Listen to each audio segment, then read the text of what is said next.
j'ai envie de parler de bodybuilding avec toi maintenant. Allez, vas-y. Hein. La transition est éclatée. T'as Ouais, vu, il y a rien eu de... Ça tombe bien, je suis un bodybuilder expérimenté. Non, vas-y, parlons de bodybuilding. Non, c'est vrai que t'as fait pas mal de compètes. Non, mais du coup, moi, c'était juste... je sais pas si tu suis un peu le bodybuilding, je sais pas.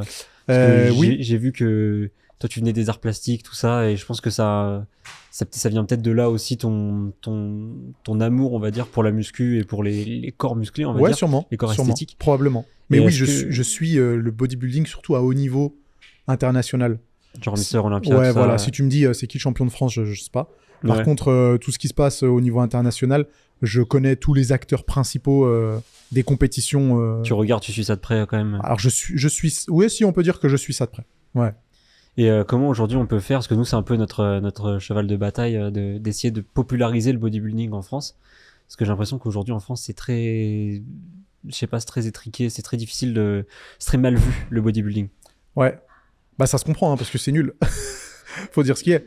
Ah si, moi je le pense, je pense 100%. Je te ferai pas changer d'avis là-dessus. Tu me feras pas changer d'avis là-dessus. Ça c'est sûr et certain. Tu suis, mais je trouve ça nul. De quoi ? Le bodybuilding, tu suis ça de près, mais par contre tu trouves ça nul. Alors non, peut-être. Attends, précisons les choses. Les compétitions à l'international, je trouve ça stylé. Hein. Non, moi c'est ça. Ok. C'est de ça que je parle. Ah si, ça c'est cool. C'est en général quoi. C'est le si, ça c'est cool. J'ai plaisir à regarder les compétitions internationales, à suivre les résultats. Je trouve ça bien. Quelle que soit la compétition, quelle que soit la catégorie d'ailleurs, que ce soit classique physique, men's physique, bodybuilding, je trouve ça cool à suivre. Mais par contre, au niveau national ou régional, c'est un peu éclaté. Et du coup, ça va être un peu dur de vendre ça aux gens. C'est un peu éclaté, parce que les gens ils sont natis. Alors ça fait partie du truc. Mais même les compètes où les gens sont pas natis, tu vas en IFBB, pour avoir participé à plein de compètes et y avoir assisté, c'est un peu éclaté, ça donne pas envie pour le grand public. Donc tu vois bien que les gens qui assistent à ces compétitions-là, c'est des proches des compétiteurs.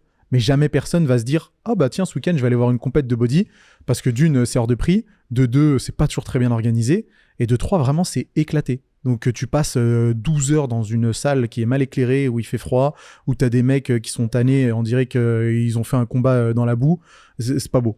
Donc en fait, pour populariser le bodybuilding en France, tu penses qu'il faudrait mieux gérer les compètes Je pense qu'il faut une approche différente. Je la connais pas. Ça fait très américain peut-être en France. Je connais pas l'approche idéale, mais en tout cas, je pense qu'il faudrait une approche différente. Après, les États-Unis, ils ont quand même trouvé un bon filon, c'est d'organiser une expo autour des compètes, tu vois, pour attirer quand même des gens, pour les faire rester sur l'expo, pour leur faire découvrir, je sais pas, des nouvelles machines de muscu, des nouveaux compléments. Il y a peut-être des animations qui sont un peu différentes du bodybuilding en soi, parce que je sais pas si t'as déjà assisté à une compète de body.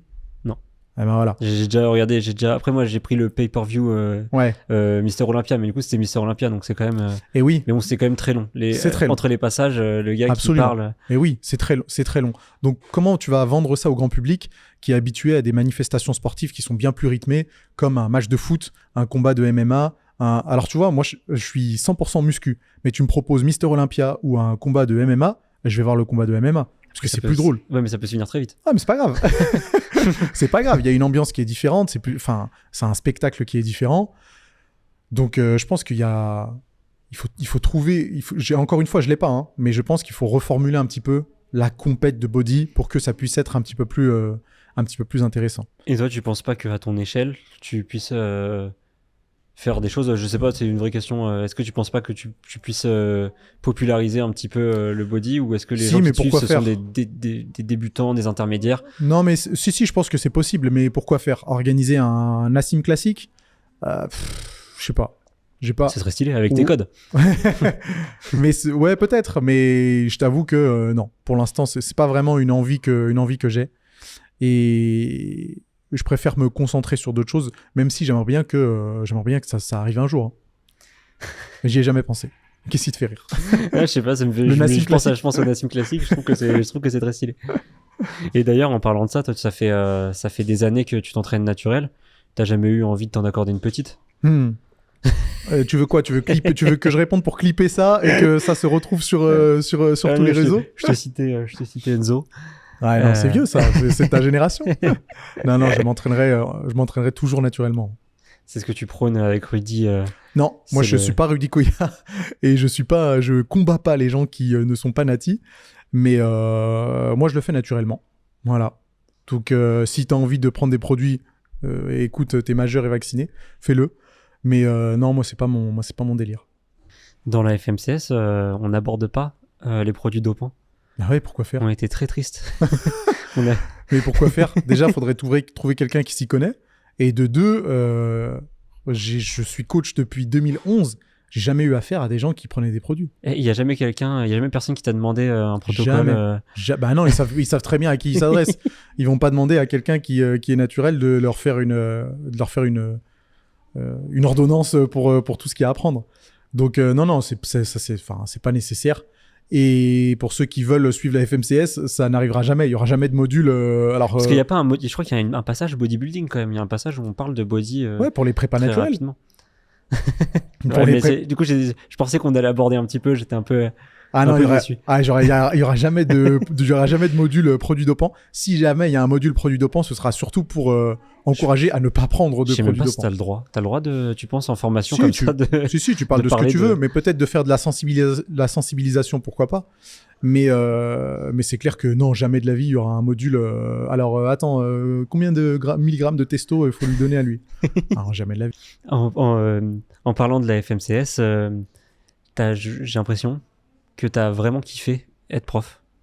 Ouais, c'est trop bien. Moi, je l'ai vécu en tant qu'étudiante. T'étais là. Alors, tout ce qui est en rouge, faut apprendre par cœur. Tu sais, c'est vraiment des phrases de prof, quoi.